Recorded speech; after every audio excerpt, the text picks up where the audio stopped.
right, ladies, gentlemen, and those of unspecified gender pronouns, welcome back. This is it. It's been a while. It's been a little bit here since we talked about the car. I think the last one, this video I put up, it's been a couple months. Just kind of worked some bugs out of it, and you know, I wanted to give this thing some time and actually drive around and really experience the car, and not just kind of hop in there and say it's wonderful. We've had it, I've had it running here for a couple months now, or dialed in for a couple months now, and car's done real well. I think it's time to kind of wrap up our overview, our opinions here on all things ProEFI, and kind of what the bottom line is. So going back into the videos here, if you hadn't seen by now, then I don't know how it is you ended up on this video. If you're like me, you've probably gone down a 3 a.m. drunken YouTube stupor, started off watching baby giraffes birthed, and now you're here. Welcome. But going back, we ordered a ProEFI 112 for this thing, old Dudley here, and talked about unpacking it, what's in there, installing it, just the finer points of getting it up and running, and the software and all that crazy stuff. Like I said, I've had it up and running, dialed in for a couple months now. Big thanks to Dwayne Biddle up at Biddle Motorsports up in Hutto. He was gracious enough to give me some dyno time, get this thing on the dyno, and get it dialed in.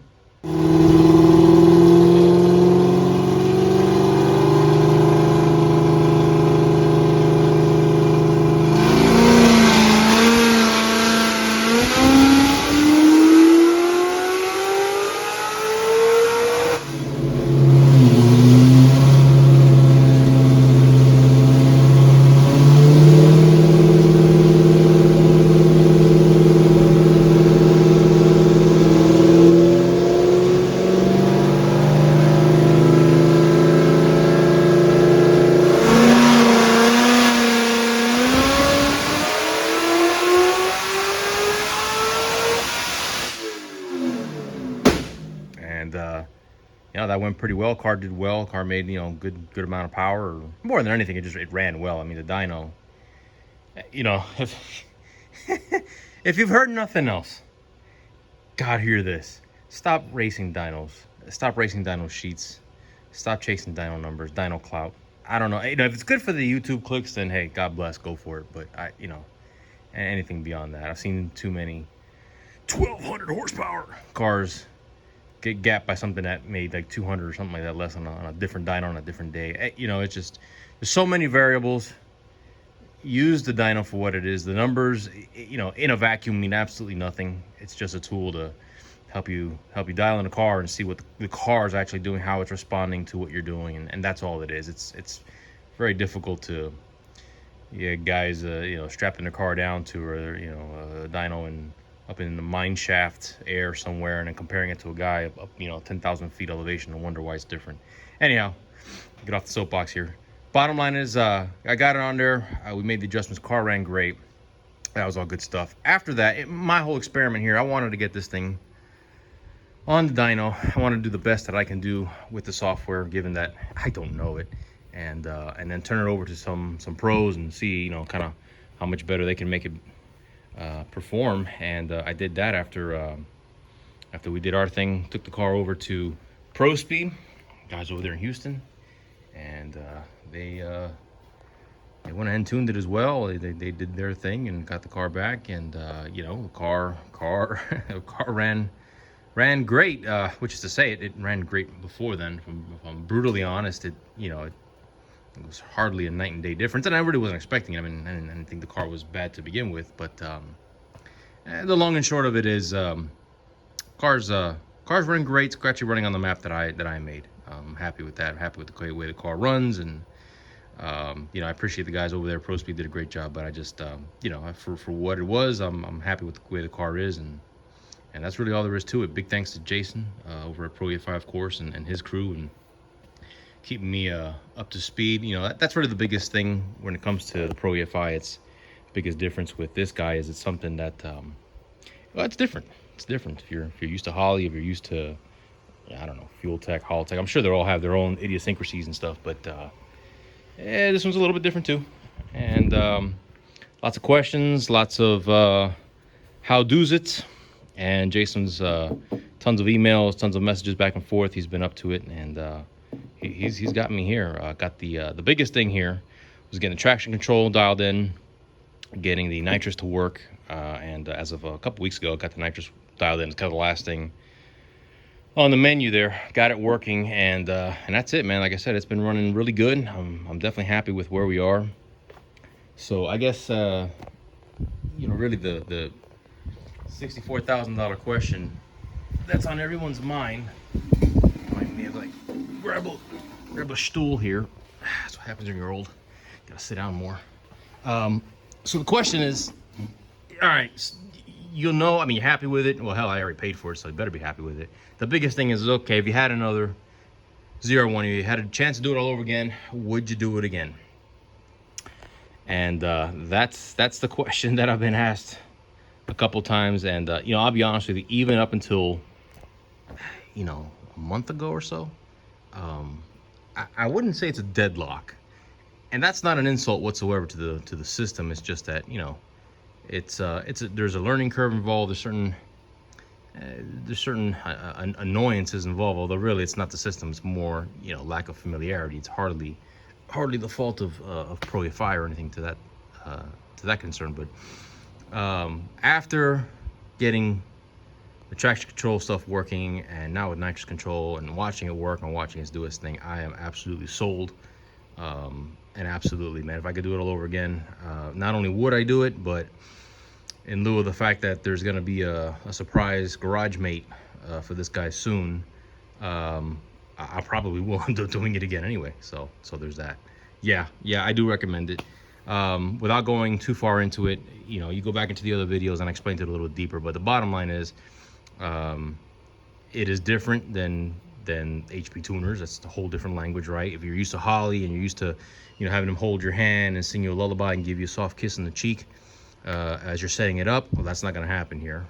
It is just different. The information side is probably the biggest challenge with this car. When you open the box up, the user's manual looks like bank code or something. You definitely tell this was designed by an engineer, and but that's cool. I mean, like I said, the guys are just the communication's been great with them. Jason's been on top of it. He messages me, one off, just check on me and see how things are going, and any questions I have, he certainly responds to, and email and messages too. So, and he's helped me. He's kind of walked me through the whole deal, and that's it's performed as what I thought it would. Yes, there's a learning curve involved, like as I said before, but once you get past that, you actually start using it, and you come to realize that it's not so bad at all, really. Honestly, let me see if I can show you guys here. So this is the kind of the main software, and yeah, at first glance, like I said, it's absolutely nothing like what you've seen in terms of Holley or anything of that sort. And I keep bringing up Holley because I use it on 2 other cars. I've installed it on another buddy's car, and I mean, I've played around with it a lot. HP tuners, obviously, I play with a lot too, and HP tuners sucks. So that's just my thoughts. It's different, but when you start to use it, you kind of start to realize. Let me see if I can show you guys here. See the way everything's laid out here. It actually, it's smarter than the average bear. It starts off. It's very logical. And what I mean is, you look at it, right? You start off with my ECU, kind of getting your base information set up. You set your accessories up. And you start off with engine cranking, of course, idle control, make sure the thing idles, fuel control. It's actually all laid out really logically, the whole format here. And then within each one, it's pretty straightforward what each tab is and what it does. And you kind of go through here step by step and set it all up. And having looked at that again and again, you realize the software, although it might look different, is actually laid out pretty logically. I'm not going to... I know Holley's marketing tells you that if you can tune a toilet bowl, you can tune a Holley, and that's probably true for the most part. This, you're going to want to have just a little bit of background on EFI, on software, on tuning, VE stuff in particular, more so than anything else. If you're one of those guys that tunes in that godforsaken pound per hour crap and Holly, then this is probably gonna, you know, be Japanese for you. But if you're using real VE, then you're gonna like this. If you use anything else, Haltech, Motec, I think everything's, you know, AEM, they're all based in VE, and that's exactly what this is based around, is VE tuning as well. So if you're familiar with the concept of VE tuning, this is gonna be right up your alley. Once you actually dive into the old meat and taters here, let me show you here. Once you get into it, notice how it's labeled VE. And that's exactly what it is. It's VE. You got a VE graph. You get your VE map there. I mean, everything's laid out in a real logical order, and you get into some of the crazier stuff, the traction control. I know everybody loves traction control. Everybody wants to talk about traction control, and that really is one of the biggest selling points. Oh, Yahtzee right there. And you see, you have multiple methods of control.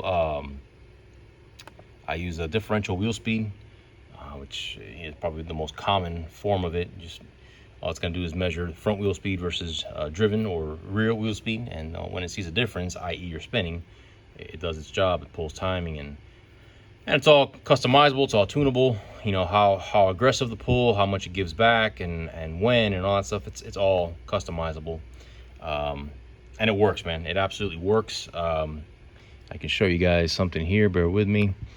So right over here, this is an actual angle. You're gonna have to deal with the reflections. Sorry, but you know, without getting too much into it, look right down here. You're gonna see follow the dirty pinky. Follow the dirty pinky. This is not your uncle's dirty pinky. It's a very different story. Right there, you see these two lines are down here at the bottom. These are the wheel speeds. All right, so this is a run that I logged. You can kind of see the red line is your RPM. So the RPM takes off here. You see the green line. This is TPS. It's throttle position. Now you're gonna see this part up here, and no, I'm not doing my best Michael J. Fox impersonation. This is actually the car. I'm gonna explain that to you in a second here. But let me look at this first. Let me show you this right here. So I'm rolling along here, and according to the data, which is not displayed, you schnook.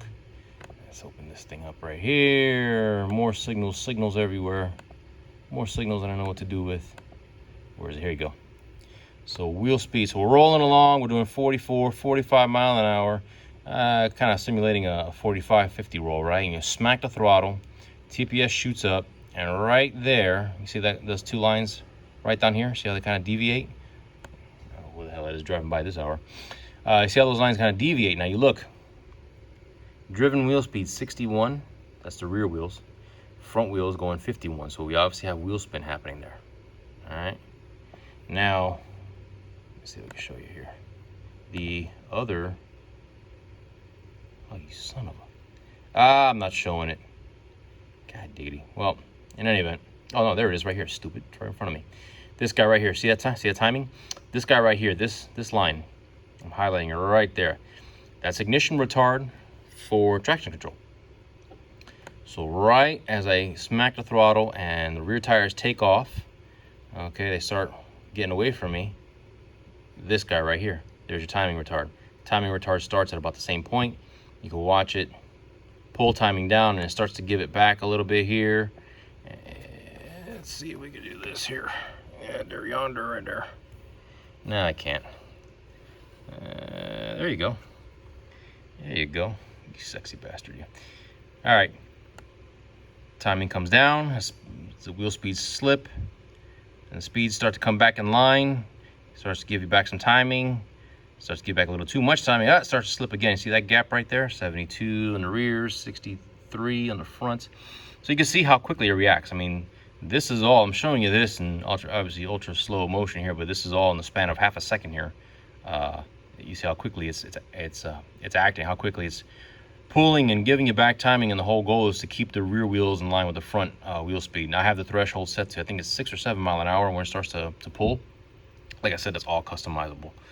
You can customize, you know, if you want the tires to haze a little more, or you know you're going to be on concrete, you want to, you know, you can afford a little bit of spin, you can adjust it to do so.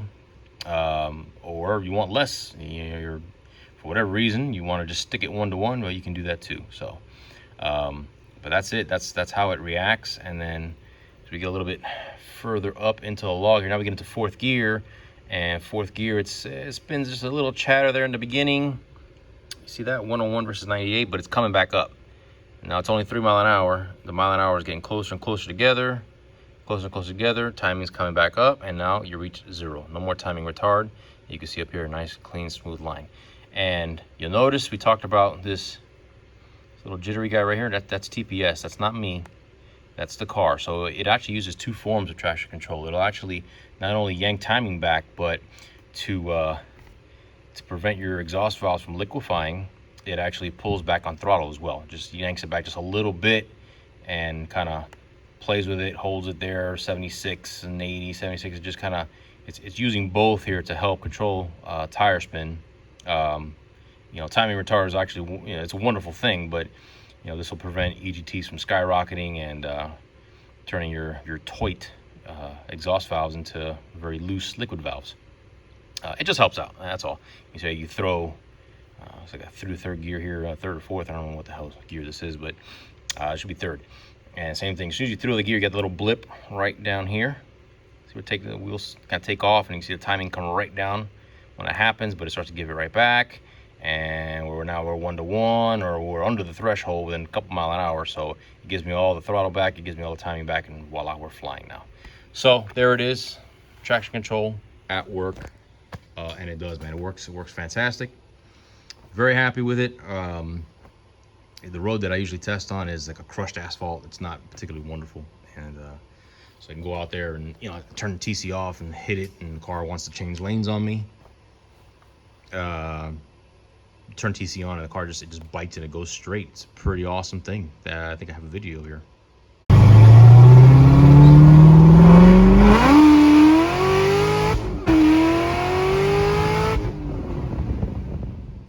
Yeah, so does the job, man. That's what really kind of sold me on this thing. A buddy of mine and I looked into them, and the whole thing was traction control, and everybody has to go to these giant 15-inch conversions with 30-inch tires, and I really didn't want to do that. I mentioned in another video, I kind of want to keep the 18s if I can. Lo and behold, the car does make a little more power now, and you know, even with traction control on, traction control is doing its thing by working. So, but what it tells you is that the car is slipping. I'm gonna try another set of tires. Those tires are about 2.5 years old. Those guys right there. About 2.5 years on those guys. Which I'm willing to bet is gonna be longer than Joe Biden's term. But they're hardening. I think. You know, from experience with other Mickeys and stuff like that, I think that's becoming an issue. So I'm gonna try a fresh set. If they still don't stick, then I may have to go to 15 if I want that thing to dead hook. That's another point I'm going to make too. If you haven't kind of figured this out, there is no substitute. I hear people ask. One question that I get all the time, and I hear people asking me this is, "Hey, well, have you tried it? You know, to do a 60-130 or 100-150 with traction control versus without it, and see which one's faster?" Well, no shit. If I'm spinning, it's always going to be faster with TC, or vice versa. If I'm sticking, well, then I'm not going to be using TC, and it's going to be faster. There is no substitute for mechanical traction. The fastest your car can possibly accelerate is by putting maximum amount of torque to those guys, right? All the torque to those guys right there. All right. If they start to spin, you start to go slow. Traction control just keeps you from switching lanes and becoming a statistic, but it doesn't make the car go faster. That's a whole nother story altogether. Now, without traction control, if it's, you know, I'm doing a 50 pull somewhere in old Jalisco, in Mexico, only difference there is, you know, I've got to focus pretty hard on smacking the throttle and keeping it straight and blipping, and, you know, working the throttle and feathering and holding it straight and then throwing the gear and making sure it doesn't twitch on me, and then I can kind of gradually lay into it once it starts to bite. Well, traction control, you just hit the throttle. It's kind of like the guys with 10 speeds, you know, the handicap guys. You just hit the throttle. Same thing. You just hit the throttle and go. Computer does its work, and there's nothing for you to worry about. But it's not going to be faster, obviously. Fastest way between 2 points is going to be maximum acceleration, which means maximum grip. And if TC is working, then you ain't got maximum grip, buddy. And for that, yeah, 15s would have to eventually be the course here. I don't want to do that, but we'll cross that bridge when we get there. I'm going to make a whole nother video on traction control specifically. I'm going to get into some kind of do some comparison videos on and off, and I'll throw the stock wheels on there, and we'll go out and do some retarded stuff and see how it goes. But bottom line is, man, it works really great. You know, if I lined up against myself, one TC off and one TC on, and we both did a 50 hit, I'm 150% confident I accelerate much faster with traction control on. But I'm not just going to leave it at that. In the traction control video, I'm actually going to do just that. I'm going to do a 60-130 with it on. I'm going to do another with it off, and we'll compare it, and you can see for yourself what works and what's faster and what doesn't. But that's it, man. It's project completed. We're done ski. Yeah, and I'm pretty happy with what we have, and looking forward to go prepping here for FL2K. So I'm gonna go out and race some of these 1500 horsepower Pro Mod Mustangs that you know, nothing screams confidence like calling out guys that make several hundred horsepower less than you. But it's okay, you know. Everybody gets a fair shake, even the crayon eaters. That's all. Hope you enjoyed it, and I'll see you guys soon.